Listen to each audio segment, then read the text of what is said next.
curious, what's a disaster that is very likely to happen, but not many people know about?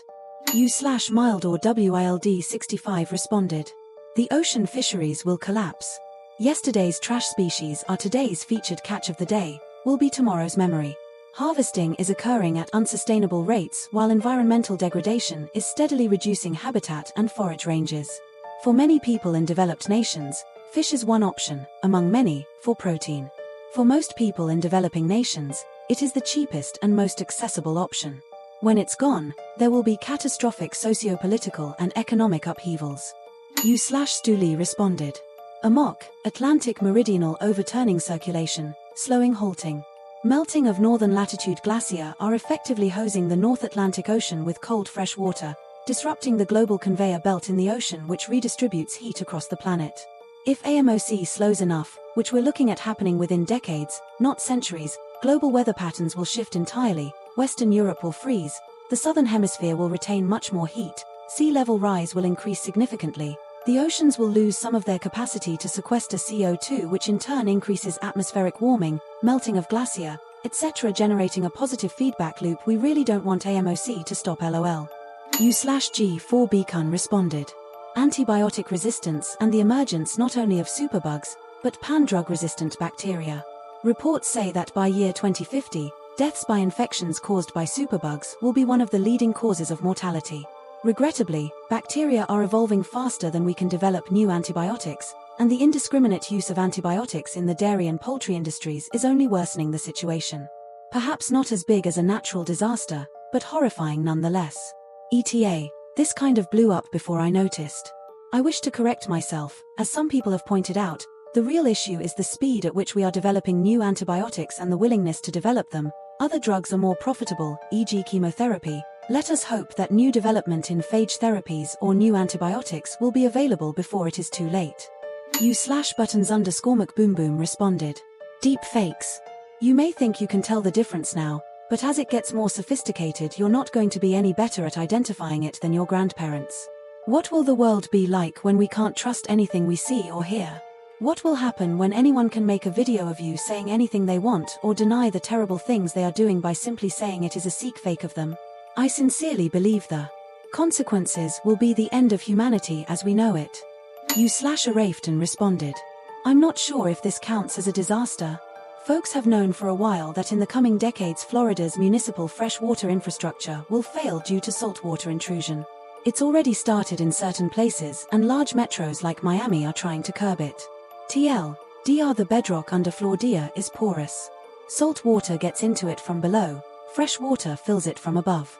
Sea levels are rising, salt water is pushing up harder. The fresh water on the surface can't get to the bedrock, both from active drainage and ability of water to reach the rock blocked by asphalt, buildings, etc. The freshwater is pushing down weaker. This moves the level where freshwater turns into salt water higher up in the bedrock, where all the current plumbing water inputs are. U/barbarian_818 responded. Methane clathrate release. When organic matter gets buried and then decomposes slowly over time in cool conditions, methane deposits in the form of clathrates form. Clathrates are solid below 5 degrees Celsius, but revert to gas and expand greatly when they warm. The result is that there are vast amounts of methane trapped in shallow seas and permafrost tundra all over the world. We don't have good numbers for just how much there is out there. As global climate change progresses, those deposits are warming up. We're already seeing crater-like formations in the Canadian and Russian Arctic regions where clathrate deposits sublimate back into gas, blowing off the overburden of sediment. That methane is a very potent short-term greenhouse gas. Large methane releases will likely cause very sharp spikes in global warming. U/Fluffy Softfox responded. Our carbon sink has been diminishing year after year and it's getting to the point where we are not really filtering much of the carbon out anymore and desperately need to seek out new solutions such as using large algae ponds and so on. No, the solution is not just planting trees everywhere. Trees are actually relatively inefficient at filtering air and focus needs to be on things such as seeding local ponds and lakes with local algae blooms and other much more efficient and easier to upkeep methods of producing large amounts of air filtering plants. U/agent_Uno responded. By the early noughties, the American GPS system that most of the Western world relies on had become so precise and had so much technology based on it, that the Bush admin approved the dismantling of its analog equivalent which was then performed under Obama. Besides our smartphones and airplanes, things like farm equipment and even loading-unloading equipment at ports now relies on it exclusively. Russia's version of GPS is basically as advanced, but they have maintained their analog system as a backup, while simultaneously working on missiles that could cripple ours. With no analog backup, we'd be screwed if they started taking out our GPS satellites. Edit. I should have included that by analog I meant ground-based. Russia still had their ground-based GPS equivalent, so if their satellites go out they have a ground-based alternative. We don't, because we shut down and dismantled our ground-based system. U/Nantes 1995 responded. The global water scarcity crisis. While climate change, natural disasters, and other environmental issues are often in the spotlight, the looming shortage of freshwater resources poses a massive threat to billions of people in the near future. Why water scarcity is a major threat? Rapid population growth. As the global population increases, the demand for water grows. Agriculture, industry, and household needs all rely heavily on freshwater, and we're using it faster than it's being replenished in many regions. Overuse of groundwater. Many areas, especially in heavily agricultural or industrialized regions, are over-extracting groundwater from aquifers that take decades or centuries to recharge. This overuse can lead to water shortages, sinking ground, land subsidence, and even the collapse of local ecosystems. Climate change. Changes in rainfall patterns and increased droughts, exacerbated by global warming, are making freshwater less predictable and less available. Some regions that rely on glacier or snowmelt for water, like parts of South Asia, could face severe shortages as these ice reserves shrink. Water pollution, industrial waste, agricultural runoff, and untreated sewage are contaminating many freshwater sources, making them unusable or unsafe without costly treatment. The growing pollution of rivers, lakes, and groundwater further shrinks the available supply of drinkable water. U/WinOK 4525 responded.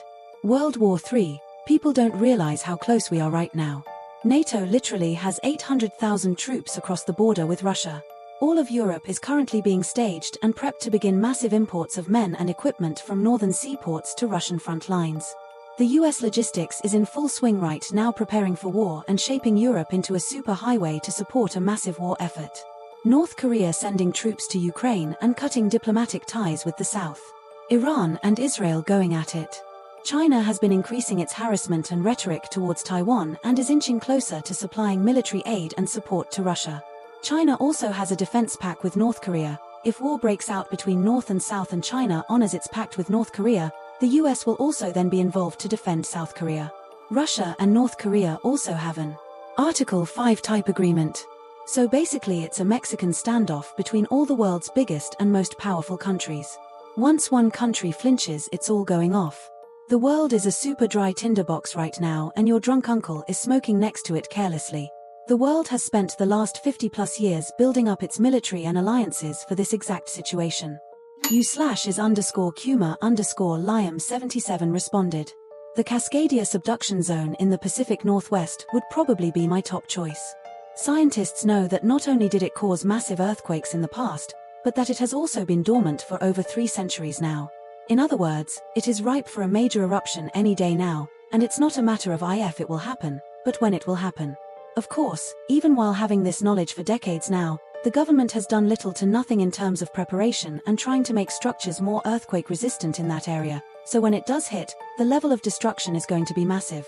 The New Madrid Fault is another one that has been mostly dormant for a long time and ripe for a major quake, but not to the level of concern of the Cascadia subduction zone.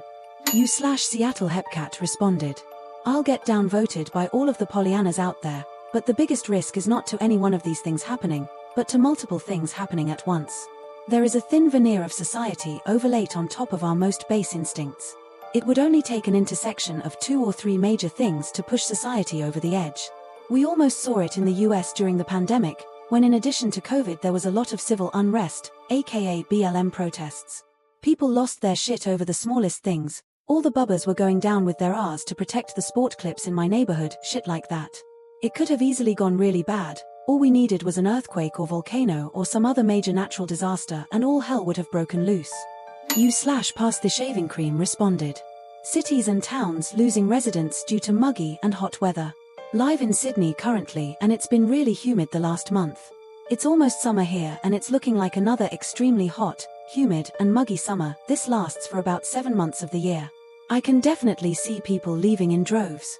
UV light is punishingly strong, so, contrary to the image Australia wants to project, the outdoors resembles living in an apocalyptic event as people cower indoors with their air con on full blast. It is almost unlivable with UV radiation, extreme heat, extreme mugginess, dew points are tropical level, and all this lasting for well over half the year. Having said this, it's just hot all year round apart from 1 to 2 weeks where I needed more than a t-shirt and trousers. U/Ereka 911 responded. The infrastructure of 911 public safety is hanging on precariously with the same technology, copper lines, that it started with in 1968. The 911 dispatchers are federally classified as clerical, so they are one of the lowest paid employees in the emergency services industry, so staffing and retention is a huge issue. There have been some places that have upgraded to next generation 911, NG 911, but we don't have the government infrastructure to support true interoperability, so when you call 911, we don't know exactly where you are and we cannot transfer you to whoever we need to. Also, due to not being federally classified correctly, the level of training varies from agency to agency, and there are still 911 centers out there who are not certified to do CPR over the phone. As technology progresses, 911 is severely behind in every area because the public expectation surpasses the financial support we receive. I don't think a lot of people know about this, but there are several organizations in the industry who are very knowledgeable and we are pushing for change.